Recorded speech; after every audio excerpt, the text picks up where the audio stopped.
నమస్తే, welcome to I news. Asia మార్కెట్లో కరెన్సీల ఒడిదుడుకులు ఇప్పుడు ప్రపంచవ్యాప్తంగా హాట్ టాపిక్ గా మారాయి. అంతర్జాతీయ మార్కెట్లో భారత రూపాయి విలువ రోజురోజుకు పతనమవుతుంది. అమెరికా డాలర్తో పోలిస్తే మన రూపాయి రికార్డ్ స్థాయికి పడిపోతుంటే తీవ్ర ఆర్థిక సంక్షోభంలో మునిగిపోయిన పొరుగు దేశం పాకిస్తాన్ కరెన్సీ మాత్రం మార్కెట్లో నిలకడగా రాణిస్తుంది. అసలు గత నెల రోజుల్లో డాలర్తో పోలిస్తే భారత రూపాయి ఎంత నష్టపోయింది? పాక్ రూపాయి స్థిరతత్వం వెనుక ఉన్న రహస్యం ఏంటి? మన ఆర్థిక వ్యవస్థ ఎటువైపు వెళ్తుంది? Let's have a look on this story. భారత రూపాయికి అంతర్జాతీయ మార్కెట్లో గండం నడుస్తుంది.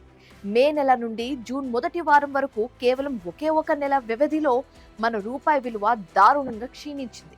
మే 1వ తేదీన ఒక అమెరికా డాలర్కు భారత రూపాయి విలువ 94.77గా ఉంటే జూన్ 4 నాటికి అది ఏకంగా 95.74కు పడిపోయింది. అంటే కేవలం నెల రోజుల్లోనే డాలర్పై భారత రూపాయి దాదాపు ₹1 మేర పతనం రికార్డ్ స్థాయి ఒత్తిడిని ఎదుర్కొంటుంది. కానీ ఇదే సమయంలో పక్కనే ఉన్న పాకిస్తాన్ రూపాయి మాత్రం ఆశ్చర్యకరమైన నిలకడను ప్రదర్శిస్తుంది. మే 1న డాలర్తో పోలిస్తే పాక్ రూపాయి విలువ 278.55 ఉండగా జూన్ 4 నాటికి అది 278.61 వద్దే కొనసాగుతుంది. అంటే నెల రోజుల్లో పాక్ కరెన్సీ కేవలం 0.06 పైసలు మాత్రమే తగ్గింది. మొత్తంగా చూస్తే భారత్ రూపాయి కంటే పాక్ రూపాయి విలువ దాదాపు 3 రెట్లు తక్కువే. మన 100 రూపాయలు అక్కడ సుమారు 291 నుండి 300 పాక్ రూపాయలతో సమానం. కానీ ప్రస్తుత మార్కెట్ ఒడిదుడుగులను తట్టుకోవడంలో పాక్ రూపాయి ప్రస్తుతానికి నిలబడింది. అసలు తప్పెక్కడ జరుగుతోంది? మార్కెట్ నిపుణుల అభిప్రాయం ప్రకారం అంతర్జాతీయ ఒత్తిళ్లు మరియు కొన్ని విధానపరమైన సవాళ్లు భారత రూపాయిని రికార్డ్ స్థాయికి దిగజార్చాయి. ముడి చమురు ధరలు పెరుగుదల, ఇరాన్ వివాదంతో పాటు ఇతర భౌగోళిక రాజకీయ ఉద్రిక్తతల కారణంగా అంతర్జాతీయ మార్కెట్లో ముడి చమురు ధరలు విపరీతంగా పెరిగిపోయాయి. భారత్ తన చమురు అవసరాలలో దాదాపు 80% పైగా దిగుమతి చేసుకుంటుంది. ఆయిల్ కొనుగోలుకు మనం డాలర్ను వినియోగించాల్సి వస్తుంది. దీనివల్ల డాలర్కు భారీగా డిమాండ్ పెరిగిపోయి రూపాయిపై తీవ్ర ఒత్తిడి పడింది.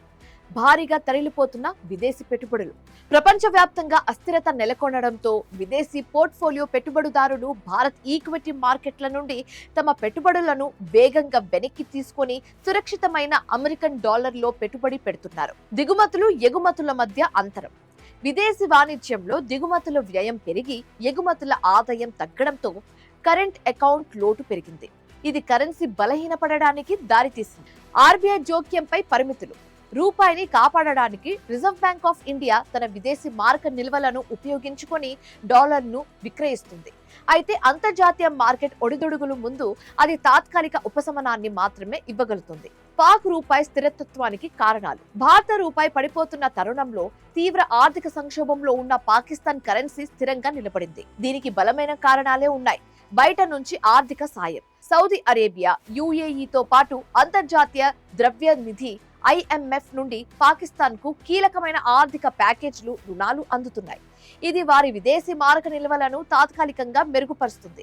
దీనివల్ల పాకిస్తాన్ ఇప్పటికిప్పుడు తమ వద్ద ఉన్న డాలర్లను ఖర్చు చేయాల్సిన పరిస్థితి నెలకొనడం లేదు. తక్కువ విలువలకు తమ రూపాయిని మార్చాల్సిన అవసరం రాలేదు. అంతర్జాతీయ బాండ్ మార్కెట్లోకి పునఃప్రవేశం.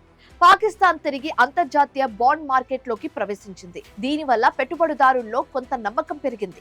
ఫలితంగా డాలర్ల ప్రభావం పెరిగి వారి రూపాయి స్థిరపడింది. కఠినమైన దిగుమతుల నియంత్రణ. పాకిస్తాన్ ప్రభుత్వం డాలర్లు దేశం వెలుపలికి పోకుండా ఉండేందుకు విలాసవంతమైన వస్తువుల దిగుమతులపై తీవ్రమైన ఆంక్షలు విధించింది. దీనివల్ల వారి దేశీయ మార్కెట్లో డాలర్ కొరత కొంతవరకు తగ్గుతుంది. పాక్ స్థిరత్వం తాత్కాలికమైన.